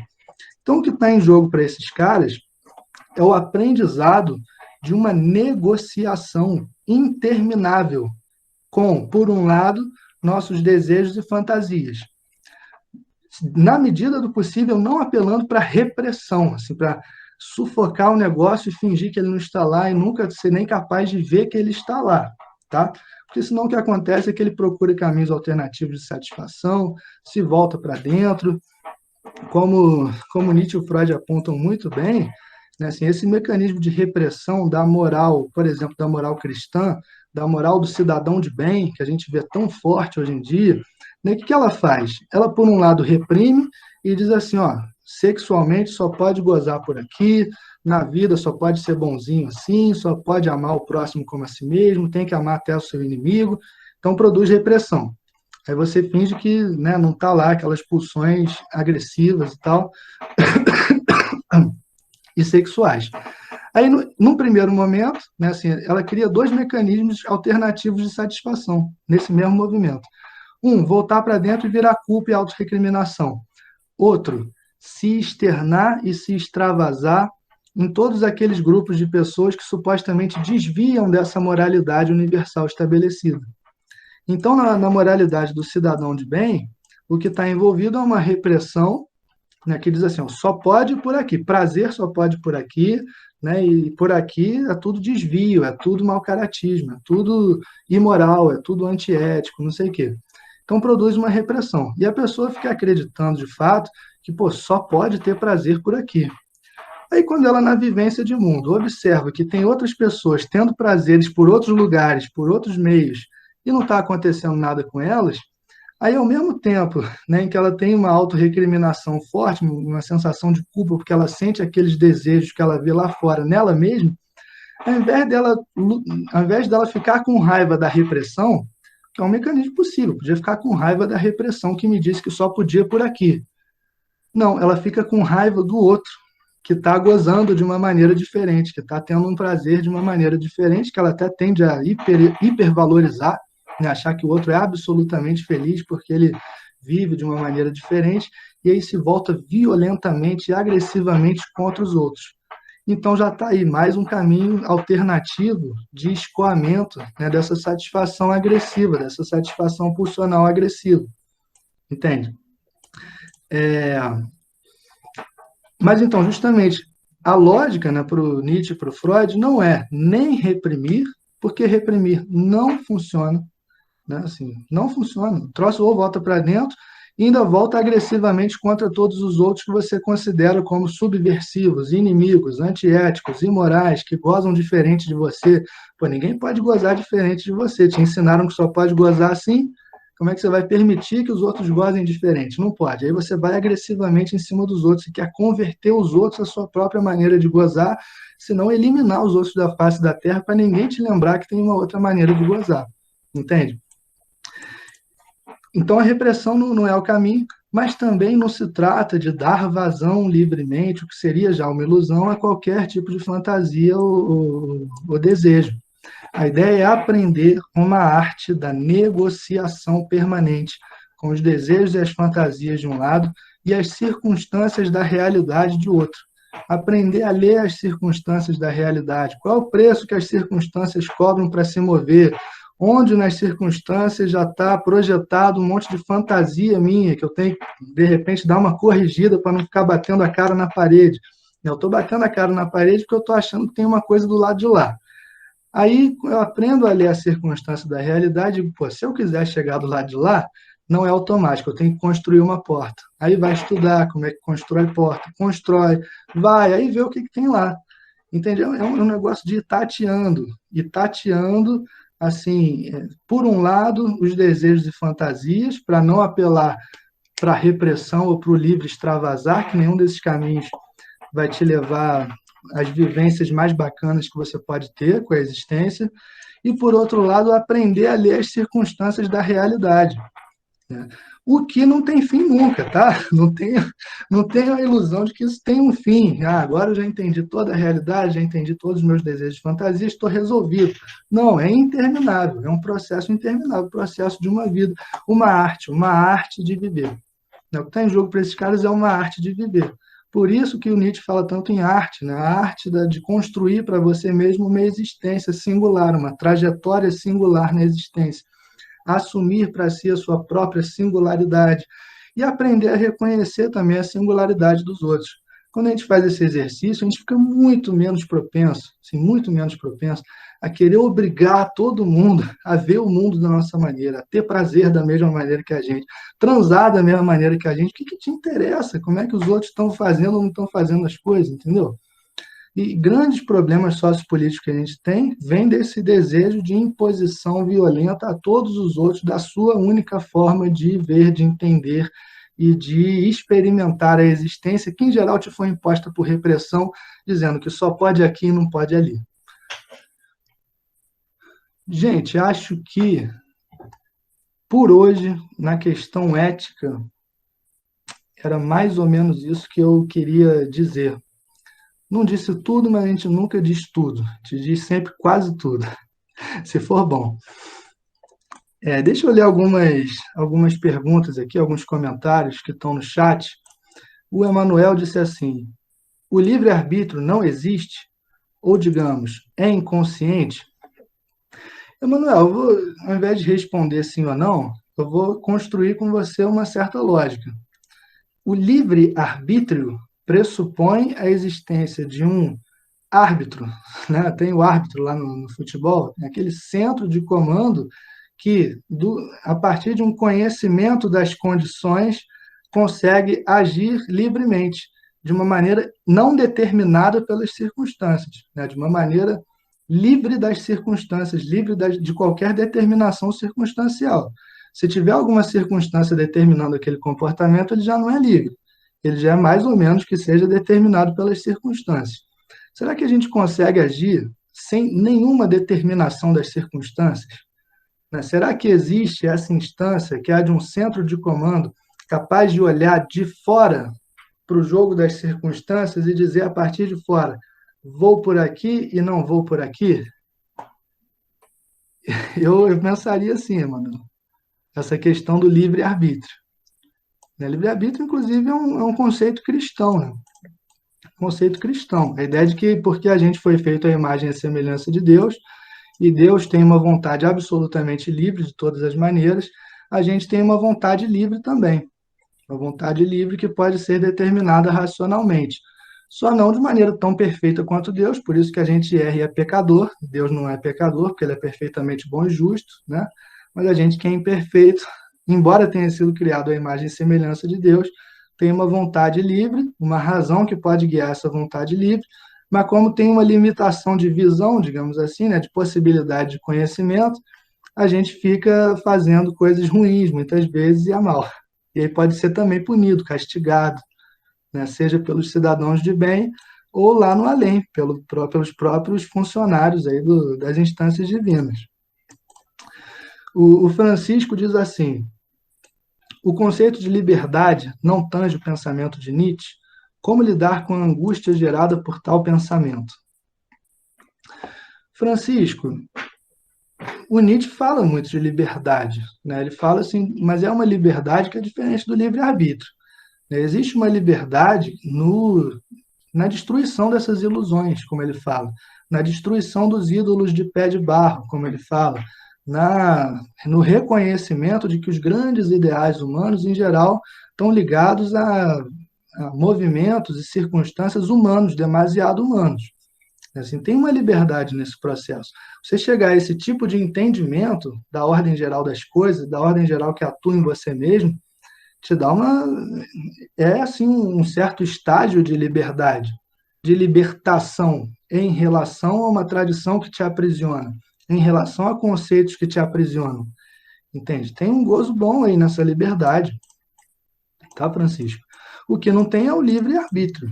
Né? Aí quando você diz como lidar com a angústia gerada com tal pensamento, eu não sei, porque assim, para mim é muito mais angustiante eu viver com a pressão sociocultural da ideia de que existe uma moral universalmente válida que permite que eu viva de uma maneira X, não permite que eu viva de uma maneira Y, e se eu for pela maneira Y, já vai ter uma série de seguidores dessa moral universal estabelecida prontos para me enquadrar na lei, né? Me enquadrar na lei da moral socialmente estabelecida. Eu acho esse tipo de pensamento, né, de exercício de pensamento, mais libertador, né, assim, talvez até menos angustiante do que a angústia que eu sinto ao pensar que existe uma moral universalmente estabelecida, um sentido previamente dado para a minha vida, que alguém já sabe qual é e que alguém já me impôs de alguma maneira que eu tenho que seguir. Tá? Mas, para pensar com o próprio Nietzsche, né, já que você fala do Nietzsche, o Nietzsche fala que a maneira mais interessante de lidar com essa angústia é justamente através da arte. Encontre para você uma arte que seja capaz de expressar plenamente a sua singularidade. É isso. Né? Como expressar sua singularidade? Porque tem uma beleza no fato de você não ser simplesmente uma alma criada à imagem e semelhança de Deus, que escolhe ir para cá e para lá, e que já tem uma essência racional e consciente. Tem uma beleza em você ser o fruto, a composição absolutamente singular a partir das várias circunstâncias de todos os tipos que te atravessam e te constituem. Se você pensar com essa cabeça, Cada um de nós é uma sinfonia absolutamente singular, composta pelo encontro improbabilíssimo, mais que improbabilíssimo, único, né, de muitas e variadíssimas circunstâncias de todos os tipos. Todo mundo aqui nasceu num certo tempo, num certo lugar, teve relações interpessoais com um certo tipo de família, passou por uma certa formação institucional, passou por relações afetivas e emocionais com muitas pessoas que deixaram marcas de muitas maneiras na gente, teve contato com todo tipo de arte, construto sociocultural, valores linguísticos, simbólicos, e tudo isso se entrelaçou de uma maneira absolutamente singular em cada um. A gente é único, é irrepetível. E tem algo assim tem algo a celebrar aí, né? O pensamento do Nietzsche não é um pensamento da lamentação, não. É um pensamento da celebração. Há que celebrar essa singularidade. Porque, em geral, a gente vive esquecido dela e deixa que essas grandes instituições socioculturais nos roubem a nossa singularidade e já digam de antemão quem nós somos, o que nós estamos fazendo aqui, quem nós devemos ser, o que devemos pensar, como devemos agir. Assumir a nossa singularidade tem algo de uma celebração também, Francisco. A Tatiane, oi Tatiane, tudo bem? A Tatiane diz assim: talvez o sujeito que não siga as recomendações de evitar aglomerações, a gente estava falando disso, né, no momento, o faça por relativizar também as recomendações, acreditando que as mesmas sejam produzidas por um interesse político próprio e menos coletivo. Mas tem ali assim, uma espécie de uma ilusão, algum tipo de ilusão de poder, sabe, Tatiane? Mesmo nessa, qual é a ilusão envolvida de poder? Ele não vai se deixar enganar e, portanto, dominar pelo suposto poder político que está recomendando que ele não saia. Porque ele pode, né, mais do que isso, porque ele não vai se deixar dominar por esse outro político que quer dominá-lo, no delírio dele, tá? Mas quando a gente fala aqui de desejo, de fantasia, essas coisas estão valendo para cada um como realidade. Você não imagina que ele acha que está delirando, não. Para aquela pessoa é uma realidade, tá? Mesmo que a gente reconheça que seja um delírio. Tem um poder sociopolítico mandando ele ficar em casa porque quer dominá-lo. Mas ele não vai fazer isso porque ele pode, ele tem o poder de ser livre desse poder dominador e de se identificar, inclusive, com o poder político salvador, com o poder político glorioso, mitológico, que ocupa o poder que ele gosta e tanto aplaude, e tanto segue. É uma ilusão de poder forte. Deixa eu ver o que mais. Isaura, valeu, Isaura. Isaura. Esse tipo de abordagem ele mexe com a gente, né? Dá uma mexida. Tatiana diz uma coisa muito interessante também. Perfeito. Ela condena quem achou prazer em outros caminhos ao invés de questionar a repressão. É isso. Esse é um movimento muito comum de uma educação voltada para a repressão e desconhecimento de si, como assim, manual, né, de religião cristã fazer. Você só pode, vamos usar um exemplo fático, né? Você só pode expressar sua afetividade, sua sexualidade de maneira heterossexual no matrimônio voltado para a reprodução. Impõe essa repressão ao desejo que não tem esse tipo de marcação. Entendam que o desejo não tem nenhum tipo de marcação de saída quanto ao que é certo, o que é errado, o que é bom, o que é justo, o que é verdadeiro, o que é falso. O desejo quer satisfação. Então, todos esses valores, todas essas imposições que se instalam na mente, que são implantadas na mente, são implantadas mediante repressão. Então, digamos que uma instituição religiosa, explícita ou veladamente, implantou essa ideia num aparelho psíquico, né, que só pode expressar a afetividade, a sexualidade de maneira heterossexual num casamento monogâmico voltado para a reprodução. A pessoa acreditou, bateu nela ali, colou, ela vai tentar a todo custo se adequar a esse troço, que é um trabalho psíquico enorme, porque o tempo todo ela experimenta em si fantasias que desviam disso, aí vem o mecanismo de culpa, recriminá-la só pela mera fantasia, não é nem por ter feito, mas pela mera fantasia. E quando ela depara no mundo com alguém que vive de uma maneira diferente, que expressa diferentemente sua sexualidade, sua afetividade, ela acha, ao invés dela ficar com raiva da repressão, no sentido assim, cacete, me ensinaram tudo errado, tem um monte de gente aí vivendo diferente, o mundo não acabou, está todo mundo vivendo normalmente, e eu acreditei numa repressão ilusória, vou aqui tentar, né, desconstruir um pouco esse troço que implantaram na minha mente. Não, ela fica com raiva do outro, porque senão, se ela ficar com raiva da repressão, ela vai ter que fazer todo um trabalho de lidar com o fato de que aqueles desejos tão diversos, tão erráticos, tão dispersivos, tão fora do padrão socialmente aceito, estão nela própria, não estão no outro. Estão nela própria. E ela vai ter que lidar com isso. Mas para não lidar com isso, o que ela faz? Ela vai em cima do outro, bate no outro, xinga o outro, expulsa o outro dos ambientes, quer criminalizar a vida do outro, que o outro que está errado, entendeu? O outro não segue aquele padrão socialmente estabelecido. É isso mesmo. Isso é muito complicado, porque é muito complicado para todo mundo, estou usando um exemplo específico, mas é muito complicado para todo mundo sempre lidar com o fato de que, no nível mais fundamental da mente, o que há é desejo, para ficar aqui no nosso termo dos pensadores do desejo, e que nesse nível mais fundamental da mente, que é o do desejo, o que há é demanda de satisfação, desejo de prazer, de poder, de satisfação, de gozo. Não há, no nível mais fundamental da mente, nenhuma marcação de saída de bom e mal, moral e imoral, certo e errado, heterossexual e homossexual, macho, fêmea, não tem essas marcações. Não tem essas marcações. O troço é muito mais excessivo, ele excede, já sempre excedeu todas essas marcações. E todas essas marcações, quando se implantam na mente, geram algum tipo de repressão que vai levar esses desejos reprimidos a buscar caminhos alternativos de satisfação que vão resultar em sintoma mais ou menos sofrido para nós. Essa é toda a lógica da psicanálise, né? O Emmanuel diz, concordo, faz todo sentido, né? Assim, a tentativa de entendimento dessas ações, é tipo isso, né? Vanessa pergunta assim: podemos dizer que a ética dele permite que ele pode ir? O que será que Kant acharia da escolha A? O Kant ele sofreria muito, né, com esse tipo de pensamento, porque assim, uma ética do dever, mais interessante assim, do que o Kant teria a dizer para esses caras, porque para o Kant seria um negócio impensável, já que todo e qualquer desejo é, de certa forma, interessado.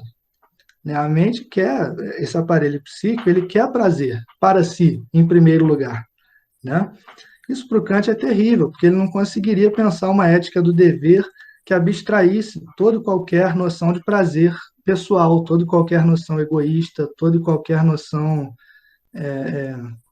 própria, né, para si. Então, mas o que esses caras mostram para o Kant, de certa maneira, é que assim, poxa, o Kant, ele parece estar assim formulando, né, uma coisa muito da boa consciência, uma coisa universalmente válida que se aplica a todos os humanos e que todo mundo vai ter que pensar no seu dever primeiro, antes do seu prazer, como se isso fosse só uma coisa muito positiva, né, que tem a boa consciência ao seu lado. Mas olha que crueldade que é você querer aplicar a mesma lógica ética a todo mundo e a todo caso. Né? Aquele exemplo lá que o próprio Kant dá, tem uma família fugindo de um governo autoritário, ditatorial, escondida na sua casa, aí alguém te pergunta se ela está lá, você tem que botar o seu dever em primeiro lugar, e aí entregar aquela família para o governo ditatorial. Assim, então, você operar segundo uma mesma lógica, uma lógica do dever, por mais que pareça algo inteiramente assim desinteressado, algo inteiramente bonzinho, né, assim bacana socialmente falando, pode ser extremamente cruel, pode ser extremamente cruel, né? Deixa eu ver. A Vitória pergunta se eu posso indicar textos que tratem sobre assalto e tortura psíquica. Olha, posso, né? Tem muitos bons textos sobre isso. A segunda dissertação da genealogia da moral do Nietzsche tem boas passagens sobre isso, mas o próprio Mal-Estar na Civilização, lá nos capítulos 5, 6, 5 ou 6, agora não me fugiu, mas que ele trata justamente de culpa, de má consciência, ele mostra muito bem, muito minuciosamente esse mecanismo da autotortura funcionando. Entende? O mecanismo da autotortura que se instala no aparelho psíquico via repressão que funda superego. Às vezes você vê uma coisa que é muito maltratada assim, na obra do Freud, quando você fala sobre a obra do Freud, é que o superego tem um compromisso com a moralidade. Fujam dessa leitura quando vocês verem. Né? O superego não tem compromisso com a moralidade, até porque não existe no mundo uma moralidade. Não existe no universo uma moralidade. Você dizer que tem uma instância psíquica que tem um compromisso com essa moralidade. O compromisso primordial do superego é com as pulsões agressivas e violentas, que foram reprimidas e não podendo se extravasar para fora, voltaram-se para dentro, fundaram o superego e agora ficam auto-torturando o aparelho psíquico, com todos aqueles mecanismos que a gente conhece muito bem, que em geral se manifestam, né, no nível assim do conversar consigo mesmo que rola por aqui, é aquela coisa de por que fez assim, por que não fez assim, se tivesse feito assim teria dado certo, se não tivesse feito assim teria dado errado. Aí vai num lugar, mas você vai aparecer assim, vai vestir tal roupa, o que vão pensar, o que estão pensando, se o outro falar tal coisa, esse cálculo infinito de auto-julgamento, de auto-recriminação, aí fez um negócio, sei lá, artístico, intelectual, mas não está bom bastante, não está bom o suficiente, está uma droga, podia estar muito melhor, por que eu fui escrever aquilo? Autotortura psíquica, né? Mecanismos de autotortura psíquica. É preciso aprender a negociar com as pulsões e os desejos e as circunstâncias da realidade. E o Freud até aponta, né, como Nietzsche, alguns caminhos alternativos interessantes. A arte, o trabalho intelectual, né, porque na arte e no trabalho intelectual cabe todo tipo de pulsão. Né, eles não respondem de cara a uma moralidade estabelecida. Cabem pulsões agressivas, violentas, né, numa obra de arte. Cabem pulsões agressivas, violentas, num trabalho intelectual. Não necessariamente de uma maneira explícita. Você pode estar escrevendo de uma maneira muito poética, muito sublime, para atacar alguma coisa social, algum aspecto social que você detesta, odeia, tem raiva. Então as pulsões já se extravasam ali, já vão para lá, né, e trabalham junto com você na construção de um trabalho intelectual ou de uma obra de arte. Isso é muito interessante, essa possibilidade é muito interessante. Né? Diga, Esdras, você quer fazer um comentário? Consegue me ouvir direitinho, Diogo? Muito bem. Não, a minha questão é que as reflexões éticas do Ocidente, me parece, com a recepção do pensamento platônico na Idade Medieval e todo o pensamento teológico religioso, ele parte numa cisão, que eu acho importante pontuar, numa cisão do corpo com o espírito. Né? E o problema que o que isso implica na reflexão ética é o estabelecimento do império da razão sobre as paixões. Então, o que acontece? Você faz uma espécie de corte ontológico, né? O homem, você tem uma cisão aí entre o domínio mental e o domínio corporal, em termos mais contemporâneos, entre a psicologia e a fisiologia, né? Mas me parece que um ponto de subversão já aparece ali na modernidade, no século XVII, com Spinoza. Embora algumas diferenças, obviamente, entre ele e Nietzsche, me parece que Spinoza dá uma certa... ele dá uma... ressignifica a noção de desejo e pensa o homem de uma outra maneira. Um homem não como, sei lá, uma unidade metafísica indecomponível, que é ali o centro de orientação das ações, né, que domina os afetos, as paixões, não, mas pensar que nós somos desejo, a terminologia da época é conatos, né, é um princípio de autorrealização, que vai sempre se atualizando na medida que a gente constitui relações no mundo com as coisas naturais, e E por sermos desejo, né, por nossa essência ser esse impulso vital, ou elan vital, embora não seja um conceito propriamente de Spinoza, a nossa razão, né, a nossa racionalidade, ela não tem o poder de refrear isso. O que ela pode fazer é compreender o nosso funcionamento afetivo. Então, você tem até uma frase do Spinoza que é não rir, não lamentar, nem detestar, mas compreender. Quer dizer, a razão, a racionalidade, ela não tem o poder de dominar os afetos, porque um afeto só é vencido por um afeto mais forte. Então, a nossa dimensão afetiva nunca pode ser controlada pela racionalidade, pela razão, pela mente, pela face psíquica, mas a razão pode compreender como que se dá esse funcionamento e a partir dessa compreensão abrir outras possibilidades de vida. Né? Se eu compreendo como funciona afetivamente, compreendo que sou atravessado por forças desejantes, as quais eu não tenho controle, que eu estou inserido num nexo de causalidade materiais, em relações que eu não tenho como frear ou refrear, a minha razão, então, pode me auxiliar, né, nessa compreensão de que sou um ser afetado sistematicamente pelo mundo e não tenho necessariamente um controle sobre isso, né? Mas a partir do momento que eu conheço esse funcionamento afetivo, eu posso, a partir daí, buscar, né, produzir meus próprios afetos. Assim, seria pensar, por exemplo, a dimensão da construção do feitor de si, né? A gente comentou isso em algum momento, né? Da arte de se viver. E a partir do momento que eu conheço meu funcionamento afetivo, eu posso produzir meus próprios afetos. Então, eu posso dar um outro significado para a minha vida. Eu posso construir minha vida de uma outra forma, né? Não sendo um joguete ou marionete da passividade, dos afetos passivos, mas ao compreendê-los e não negá-los, eu posso transmutar, né? Transmutar esses afetos passivos em afetos ativos e viver de uma forma diferente, assim. Ainda sendo desejo, né? Somos desejos, não podemos controlar isso, mas podemos produzir outros afetos, né? Podemos produzir uma outra vida que vai partir de uma posição ativa, né? Eu acho, não sei se compõe bem com a discussão, mas eu só queria fazer esse comentário, assim.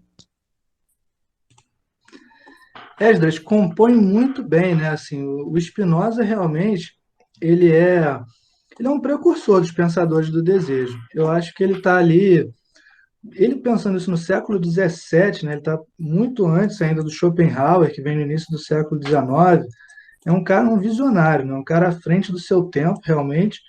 E eu acho que ele, por estar ainda num contexto muito racionalista, ele ainda tem alguns assim vícios, como seria absolutamente natural, né, assim, do mito da razão, algumas alguns encaminhamentos que ele faz para o lado da razão, né, de que é a razão esse instrumento por excelência que nos abre uma certa compreensão de mundo que pode ser a chave para a reestruturação da nossa vida afetiva. Eu acho que o Nietzsche já abriria mão até disso, até desse privilégio da razão nesse processo, né? Porque afetos contra afetos, impulsos contra impulsos, desejos contra desejos, fantasias contra fantasias. Mas ele, deixa eu ler para você um trecho de uma, você falou, eu me lembrei, abri aqui rapidinho, de uma carta do Nietzsche de 1881 para um grande amigo dele que se chamava Franz Overbeck. Ele diz assim: estou totalmente estupefato, maravilhado. Tenho um precursor. E que precursor! Eu não conhecia quase nada de Spinoza. Que eu seja agora impelido a ele foi um ato instintivo. Não só sua tendência geral é a mesma que a minha, fazer do conhecimento o mais potente dos afetos, como me reencontro em 5 pontos capitais com sua doutrina. Este pensador, o mais fora da norma e solitário, é-me nesses aspectos justamente o mais próximo. Em suma, minha solidão, que como sobre o cume de elevadas montanhas, tantas e tantas vezes, tornou minha respiração difícil e me fez sangrar, é ao menos agora uma dualidão.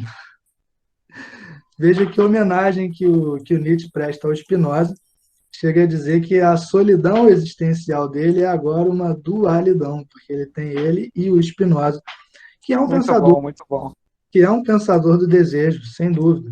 né? Eu acho que ele tem resquícios de um pensamento do mito da racionalidade, mas o cerne do pensamento dele é um pensamento do desejo, né? Tanto que a maneira como ele pensa a política, a ética, o conhecimento, todos vêm para o lado dessa composição de afetos e pulsões desejantes encaminhadas, né, assim, impulsionadas num nível mais fundamental, por isso que ele chama de conatos, que é um tipo de desejo, no caso dele, um desejo de perseverar na existência, né, o Nietzsche chamaria de desejo de poder, e dá para compor as duas coisas de uma certa maneira, mas ele é um cara que vai nessa direção. Você consegue pensar junto com ele. Inclusive, na semana que vem, eu devo chamar ele em nosso auxílio, porque na semana que vem a gente vai falar de política. Antes de terminar, muito rapidamente, eu só queria fazer um convite a todos vocês, depois eu mando por e-mail, mas eu vou estar oferecendo um curso junto com o professor Emanuel, que está aqui com a gente, em novembro. Vai ser a atividade da oficina de filosofia de novembro, vai ser de política. Eu vou deixar aqui no chat o endereço da nossa página, que é cursooficinadefilosofia.com. Vou deixar aqui para vocês verem. É o curso que a gente vai oferecer em novembro, um curso de política. Né, Emanuel? Emanuel quer falar um pouco ou está ocupado? Deve estar ocupado. Mas a gente vai oferecer junto, né? A gente já ofereceu um curso junto no mês passado, de 2 meses passados, né? De introdução à filosofia. A gente está com vergonha. E agora a gente vai oferecer juntos, mais uma vez, um curso de política, de filosofia política, no caso, né, os fundamentos filosóficos das principais discussões políticas do nosso presente. Então, fica o convite, eu mando depois para vocês por e-mail, tá? Gente, eu vou encerrando então por aqui, estamos aí batendo 2 horas de conversa, já são 6h30. Acho que foi bem bacana, né? Deu para a gente conversar bastante sobre ética, sobre o mito da razão, a visão dos pensadores do desejo. E foi muito bom. Quero agradecer mais uma vez muito a presença de todos vocês, o interesse de todos vocês, a boa conversa que a gente teve aqui. E é isso, tá bom? Valeu, Vanessa. Valeu, Emanuel. Um bom fim de semana para todo mundo, excelente semana para todo mundo, na medida do possível, sempre. Mas a gente se vê e se fala na próxima semana, no sábado que vem. Valeu, pessoal. Grande abraço para todo mundo. Foi muito bom estar aqui com vocês. Valeu, Miriam. Valeu, Marco. Valeu, Juliana, Lucas, Guaraci, Marta, Simoni. Valeu todo mundo. Valeu, Vanessa. Valeu, Fabiana. Valeu, Tiago. Um abraço para você.